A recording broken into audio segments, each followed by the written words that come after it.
Часът е 5 сутринта, а ние пълни с надежда. Отиваме да посрещаме изгрева пеша. 40 минути до плажа. Спали сме 3 часа, кои да толкова. Аз съм много горда с нас, че въобще станахме. Но то беше някаква случайност. За 3 часа сме. Това защото спихме чит код. Чит код. Поръчайте си чит код. Аз нямам промокод. Добре, знаете ли какво? Използвайте промокод Лиза10. Преди да излучи това видео, аз ще ни пиша да ми направите един промокод. Вчера сме пили цяла вечер и виж какви сме свежарки днеска. Ама знаеш какво? Радвам се, че не сме си казали вчера хайде да не си лягаме въобще, защото това е винаги... Знаеш ли, аз си го мислех, защото ми отне един час да заспи. Има винаги смисъл изобщо да лягаш, защото винаги такива вечери приключват много зле. Смисъл на следващата сутрин ти е много лошо, ако си казал няма въобще да си лягам, защото няма смисъл. По-добре да спиш 2 часа. Но, ние сме супер свежи, защото сме пили чит код! Айде за изгрева. Между другото, в един момент си мислих, че няма да охванем, но тук забързахме крачката. Започва, а ние още не сме там. В момента минаваме през една гора, за да стигнем към плажа и навсякъде има маймуни. Маймуна! Почти стигнахме. Но това слънцето изгря. Аз сега като гледам, май няма плаж. Може би има прилев. Е, това там щяхме да сме ние, ако бяхме тръгнали 10 минути по-рано. Не падай!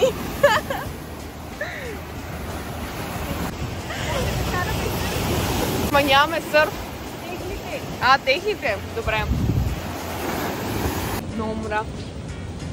Отиват на... Не. Отиват в чантата ни.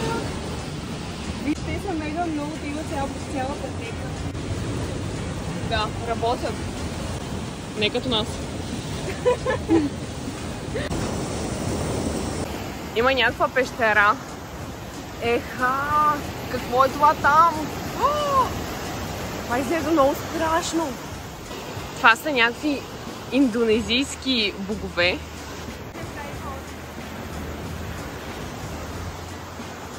Е, там има още много. Но аз не бих влезнала вътре.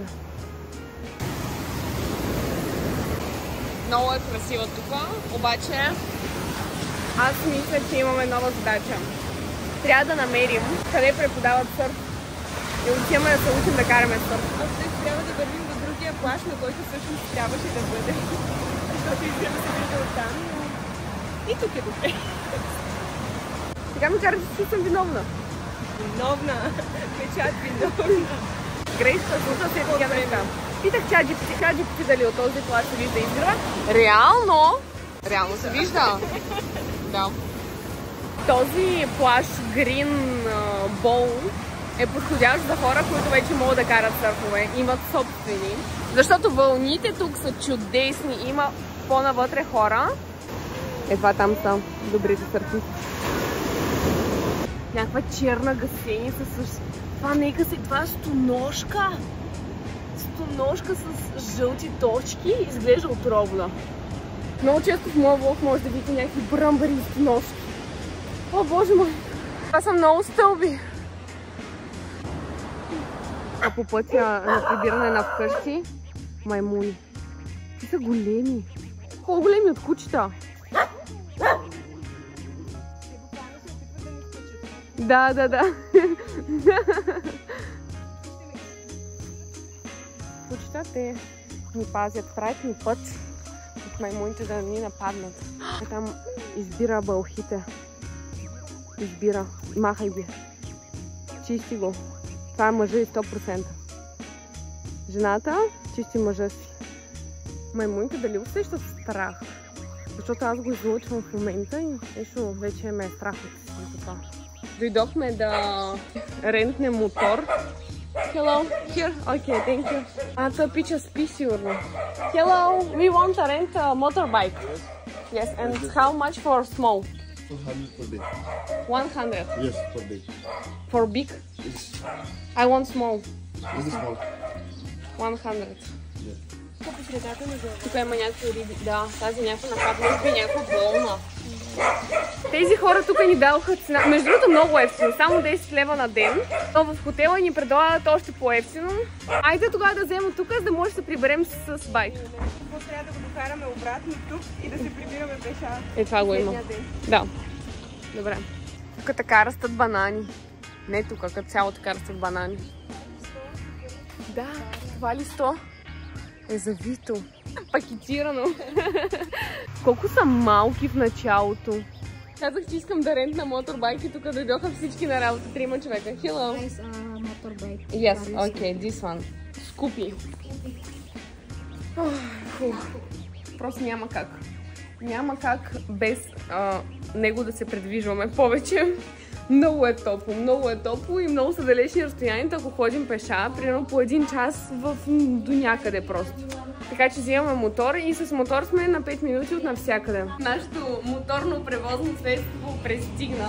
Това е нашето. Харесва ли ти? Да. Имаме 2 варианта. Супер. Или такова, или това там. Този там е малко по-мощен. На този максимум ще му е примерно 60. Добре сме си. Това там е 80. Ще е забавно на баирите. Да, дай пробваме.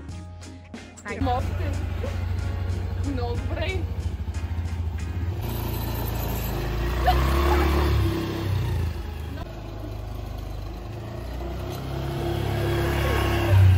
Давай.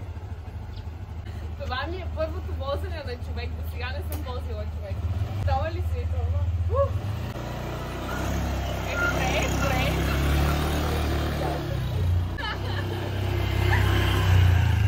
Моторът ни струва 9,50 на ден общо.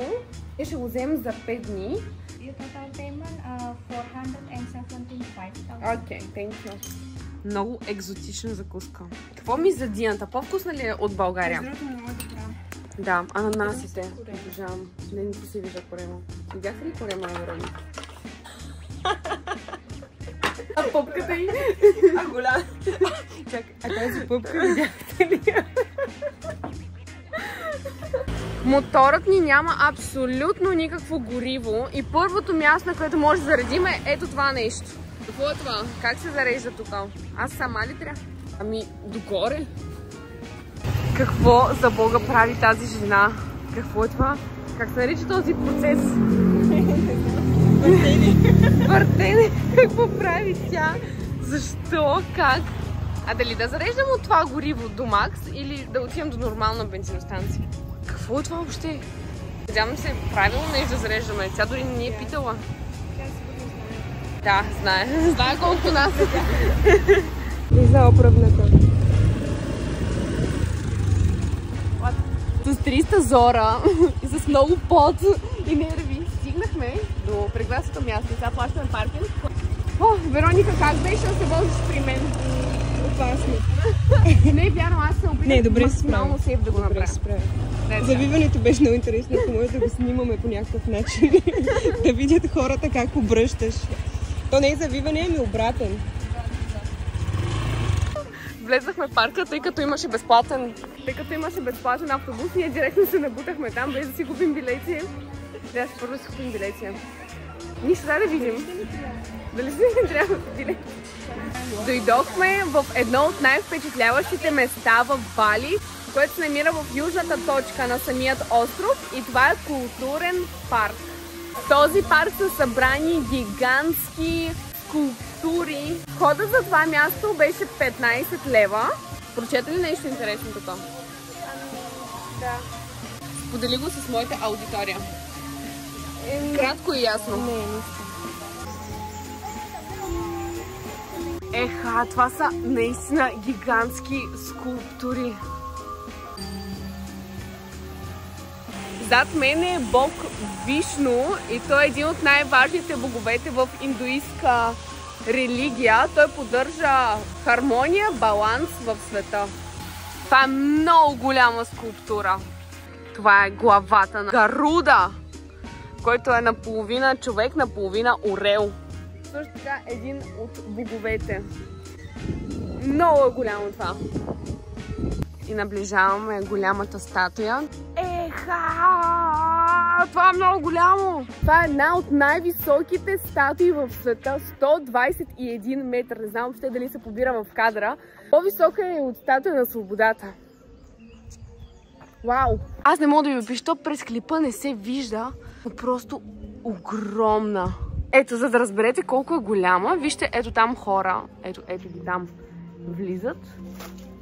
Ето това е статуята. Влезнахме в момента в самото място. Hello! Те искат аз да свиря. Вероника, ела! Такъв изключителен момент. Аз може да си опъна и статива тук даже. И може и двете да свирим.